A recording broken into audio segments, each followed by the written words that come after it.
안녕하세요. 굉장히 오랜만인 것 같습니다.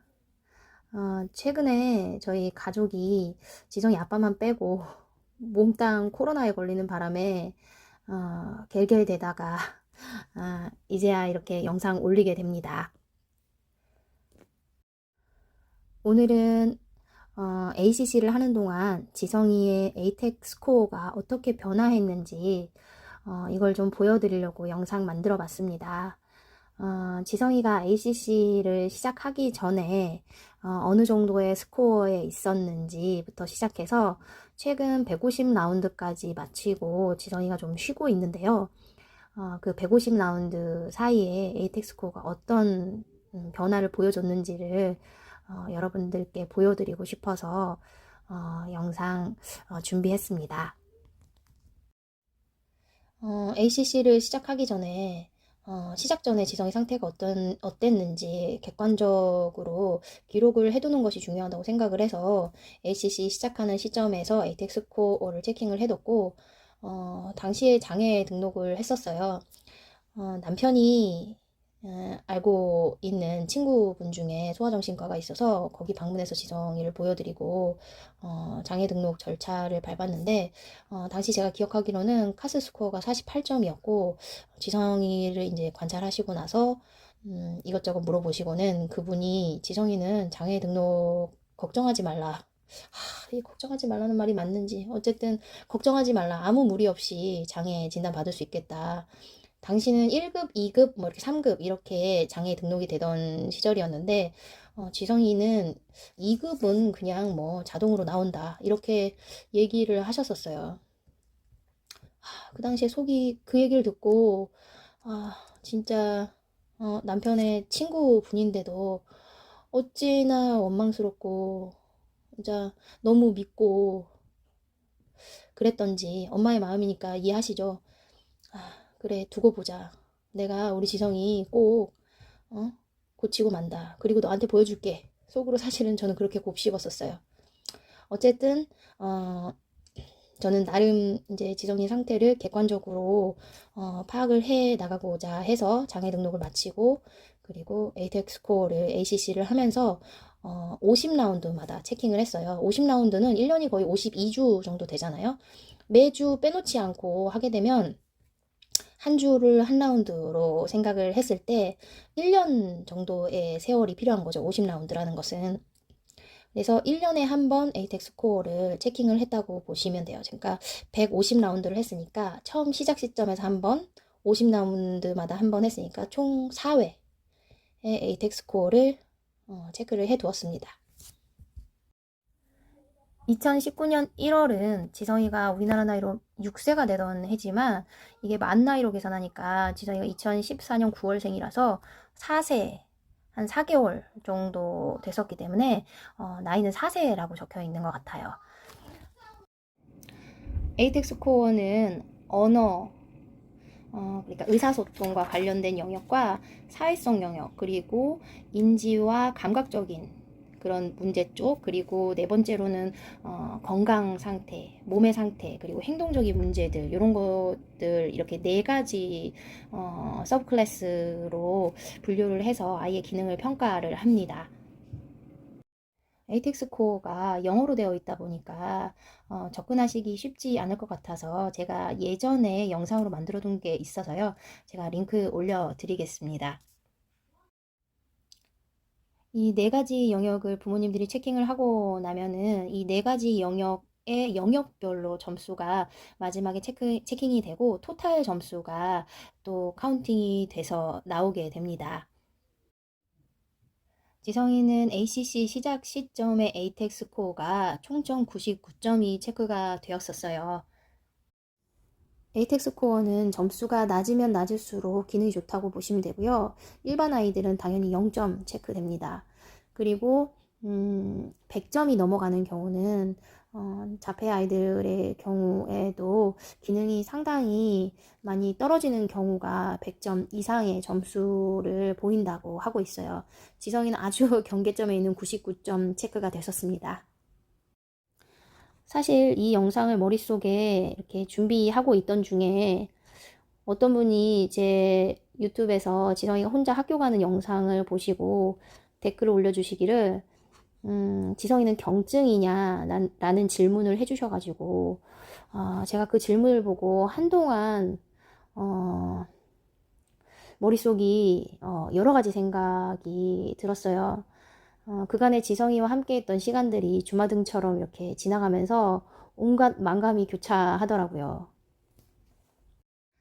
지성이는 우리나라 나이로 4세 때 ABA 조기 교실을 두 군데를 병행을 했었어요. 오전, 오후로 다녔고, 당시에 이제 초반에 자폐에 대해서 잘 제가 모를 때 ABA가 답이다라는 얘기를 여기저기서 많이 들어서, 그렇게 무리해서 ABA 수업을 했었고, 5세 때에는 ABA 센터랑 언어 두 군데, 그리고 놀이치료, 특수체육 등을 이렇게 다양하게 다녔어요. 2년간 정말 많은 수업을 했었고, 엄청난 노력을 했었고, 돈도 엄청 많이 투자를 했었죠. 그런데 이제 6세 되던 시점에 에이텍 스코어가 99점이었습니다. 지성이가 사실 굉장한 투자를 해서 각종 수업을 그렇게 열심히 했었지만 수업 자체가 용이하지 않았고 질적으로 괜찮은 수업을 하고 끝내고 나오지를 못했어요. 수업 중간에 완전히 딴 세상에 가 있는 지성이를 선생님이 계속해서 여기 봐, 여기 보자, 여기 보세요, 선생님 하라는 대로 하세요, 어허 지성이 뭐 이런 얘기들이 뭐 반 이상일 수도 있고 그 정도로 수업이 좀 어려웠었죠. 그래도 그 많은 수업을 하고 나면, 오랜 세월을 보내고 나면 좋아지지 않을까라는 희망을 저도 갖고 있었죠. 6세 당시에도 사실 강박도 심했었고, 옷에 물이 조금만 이게 묻어도 옷을 벗어 던지고, 팬티까지 다 벗어버리고, 그래서 거의 집에서는 거의 맨몸으로 그렇게 살아갔었고, 대소변도 잘 가리지 못했기 때문에 이제 옷을 벗고 있으면 이제 변이나 소변을 그냥 집안에 이렇게 봐버리는 이런 상태였었고, 소변도 잘 못 가렸었기 때문에 여기저기 흘러나서 집안에는 진짜 온갖 지린내가 진동을 했었어요. 그리고 또 큰 문제로는 지성이가 수면장애가 굉장히 심해서 새벽에 한 2, 3시쯤에는 반드시 일어났어요. 이게 항상 옆에서 제가 있다가 조금 깰 것 같으면 토닥토닥도 하고 괜찮다 괜찮다도 하고 뭐 이렇게 했지만, 그렇게 해도 지성이가 금방 잠에서 깨났었기 때문에 저는 옆에서 시체처럼 누워있긴 하지만 꼼짝도 하지를 못하고, 왜냐면 조금만 제가 뒤척이면 지성이가 쉽게 깨버리니까 그렇게 힘들게 살았었고, 새벽에 2, 3시에 깨가지고 아침녘 한 6시쯤 돼서야 또 쓰러질 수밖에 없죠. 힘들어가지고. 그때서야 잠들고, 그러면 이제 온갖 비싼 돈을 들여서 수업을 받고 있으니까 조기교실 빨리 가야 되니까 아침 부랴부랴 깨가지고 도시락 싸가지고 가면서 어떻게 좀 입에다 찔러 넣어줘보고 그런 생활을 좀 했었던 것 같아요. 그리고 지성의 또 큰 특징으로는 이식증이 심해서 뭐든지 입으로 들어가는 그런 상태였기 때문에 센터나 기관을 보내는데 두려움이 굉장히 많았어요. ABA 센터는 그래도 1대1의 수업을 하고 있기 때문에 지성이가 입에 들어가면 선생님이 분명히 그걸 빼주시지만, 일반 아이들이 다니는 기관에 지성이가 6개월밖에 다니지 못했던 이유는 이런 이식증이 굉장히 우려가 됐기 때문이에요. 지성이 혼자 있을 때 아무거나 먹어버리고 삼켜버리고 뭐 물감이며 크레파스며 색연필이며 볼펜이며 다 입으로 들어가기 때문에 그런 게 너무 무서웠어요. 항상 입 주변에는 침범벅이 돼가지고 얼룩져 있고, 그래서 침독이 올라가지고 얼굴은 항상 우둘투둘하고 울긋불긋하고, 그래서 얼굴 보습과 연고를 수시로 챙겨서 그런 일이 있으면 바로바로 발라주고, 그래서 진짜 눈코 뜰 새 없었던 것 같아요. 진짜 층간소음 때문에 아파트에 그 매트를 깔았었는데 매트에 비닐을 잡아 뜯어서 그것을 질근질근 씹고 자꾸 그래 되니까 매트도 진짜 몇 번을 갈았는지 모르겠습니다. 눈맞춤은 그렇게 수없이 ABA에서 눈맞춤 교육을 했었지만 눈맞춤이 1도 되지 않았어요. 엄마 여기 봐, 눈 봐, 이 뭐랄까 강화제를 들고 눈맞춤을 유도를 했지만 그때뿐이고, 여기 봐, 엄마가 눈 맞추려고 그 얼굴 가까이 가면은 눈이 왼쪽으로 빠지고 오른쪽으로 빠지고, 어떻게 그렇게 눈이 빠르게 빠지는지. 눈 맞춤도 1도 안 됐었고, 엄마 자체를 잘 인식하지 못했어요. 엄마가 안아주려고 해도, 제가 안아주려고 해도 저한테서 이제 밀쳐버리고 안기려 하지 않고 자꾸 빠져나가려고 했었고, 또 엄마가 집에 나가든 들어오든 아무런 신경도 쓰지 않았었어요. 항상 소리를 지르면서 헬로 카봇을 좋아했거든요. 헬로 카봇, 뭐 펜타스톰, 카봇 호크, 뭐 요런 거 외쳐만 됐지. 엄마는 정말 너무나 뒷전이었죠. 또 뭔가가 지 마음에 안 들면 텐트럼으로 들어눕고 울고 불고, 가끔 벽에다 머리도 박고 박는 신용도 하고 뭐 그랬었고, 또 이 먹는 것도 굉장히, 예전에 아주 어릴 때는 이것저것 주면 다 받아 먹던 것도, 잘 먹던 것도 이제 안 먹기 시작했어요. 거부를 하기 시작했고, 밥 먹고 살았었는데 쌀밥도 안 먹기 시작했고, 오로지 소세지, 계란, 김, 메추리알 뭐 딱 요렇게만 받아 먹었고, 그것도 뭐 그마저도 몇 번 받아 먹지 않았어요. 거의 이거는 섭식에 장애가 이제 생기겠다, 정말 이건 영양 불균형 상태가 오겠다, 뭐 이런 심각한 생각이 들 정도로 음식을 거부하기 시작했었어요. 문제가 많아도 너무 많으니까 제가 일하는 시간을 최소화해야 됐었고, 항상 지성이 뒤치다거리 하느라 일을 하지 않는 날에도 제 시간이나 이런 것들은 전혀 생각지도 못했고, 지성이 케어하는데 몽땅 온전히 다 쏟아 부어야 했어요. 그 와중에 우리 큰아이 지우가 하는 말이, 언젠가 저한테, 제가 지성이한테 그렇게 완전 매달려서 살고 있으니까 어느 날 그렇게 얘기를 하더라고요. 지성이가 5살 때고 지우가 7살 때, 엄마가, 나는 엄마를 보고 있고 엄마를 보고 싶은데 요새는 엄마가 나를 봐주지 않고 나를 향하지 않는다 라는 말을 툭 저한테 던지는 거예요. 아, 아파도 힘들어도 이 악물고 눈물샘 틀어막고 그렇게 버티고 있었는데, 우리 지우한테 그 말을 듣고 나니까 눈물샘이 진짜 폭발해가지고 펑펑 그냥 울었던 날이 지금도 생각납니다. 근데 제 팔자가, 저희들 팔자가 울고만 있을 수 없는 팔자잖아요. 저는 현실 파악을, 주제 파악을 그래도 좀 잘하는 편이라서 제 입장을 어떻게 취해야 되고 앞으로 뭘 해야 되는지 이런 것들에 대해서 조금 생각 정리가 좀 빠른 편이에요.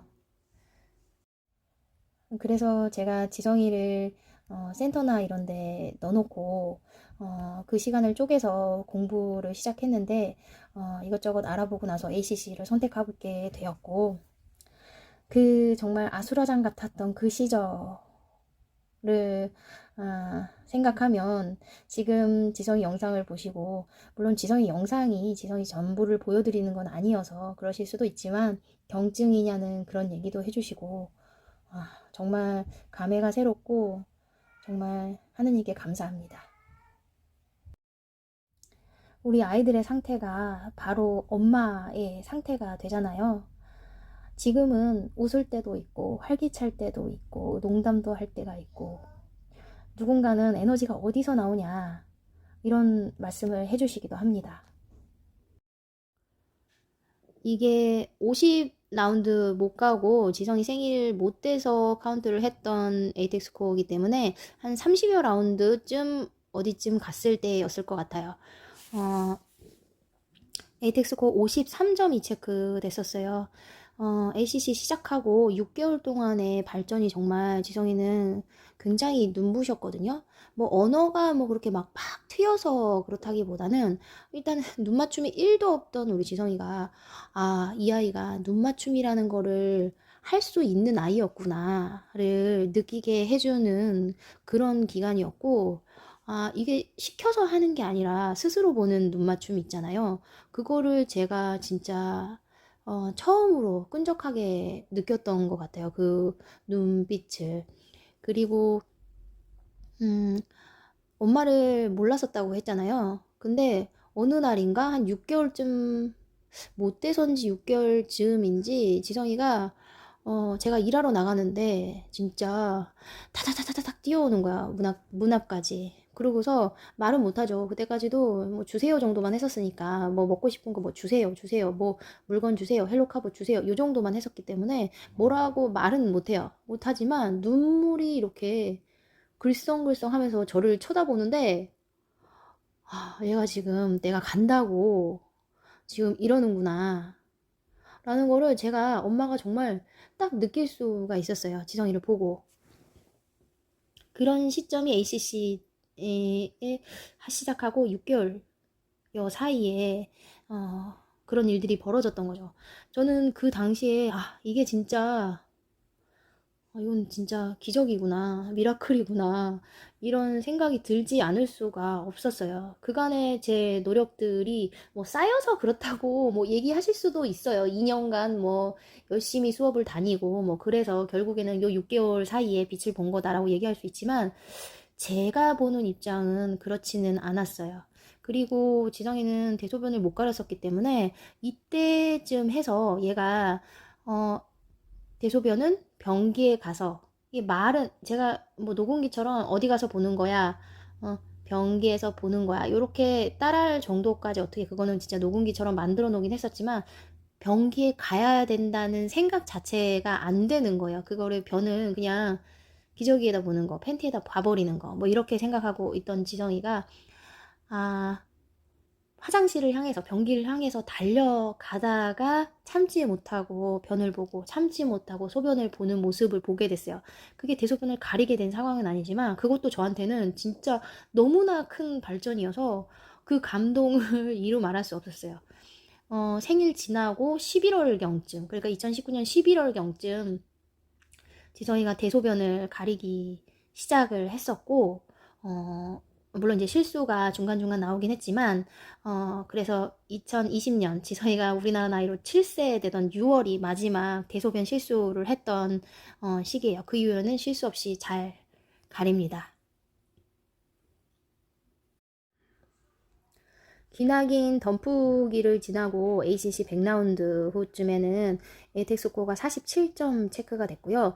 30라운드쯤에 53점이었으니까 요때 발전상은 굉장히 좀 점수로 생각해보면 큰 차이가 없어 보일 수도 있어요. 100라운드면 70라운드를 지났음에도 불구하고 한 6점 정도의 점수 호전을 보였기 때문에 어떻게 생각하면 이동하는 발전이 많이 좀 더디지 않았나 생각이 될 수는 있지만 사실 덤프기 동안은 굉장히 예전에 있었던 행동들이나 감각 추구라든가 이런 것들이 굉장히 많이 올라오고 없었던 추구도 생기기도 하고 강박도 심해지고 이런 것들이 생기거든요. 그 와중에도 한 6점 정도의 발전 그리고 게다가 50점 안쪽으로 점수가 들어오는 거는 굉장히 저는 크게 생각을 했어요.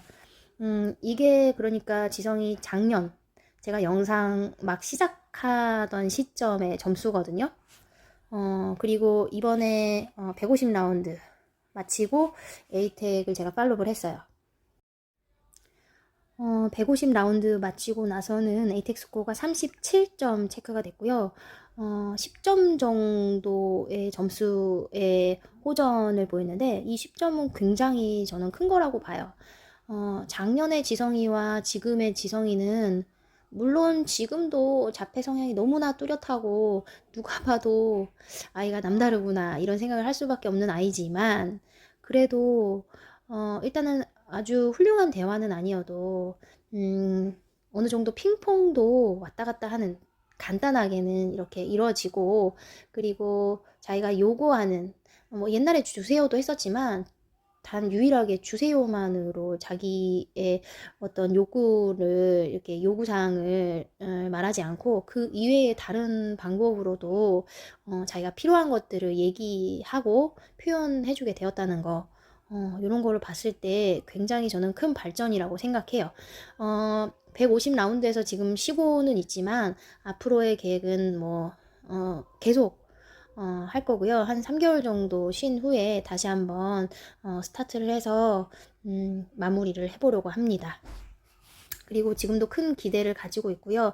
목표는 웨이텍 0점입니다. 언젠가 여러분, 우리 지성이의 에이텍 스코어가 드디어 0점입니다. 라고 말씀드리는 순간을 희망해 봅니다. 여러분들도 희망의 끈을 놓지 마시고 아이의 발전을 위해서 한번 달려보시기를 기원합니다. 오늘도 영상 함께 해주셔서 감사하고요. 우리 같이 행복했으면 좋겠습니다.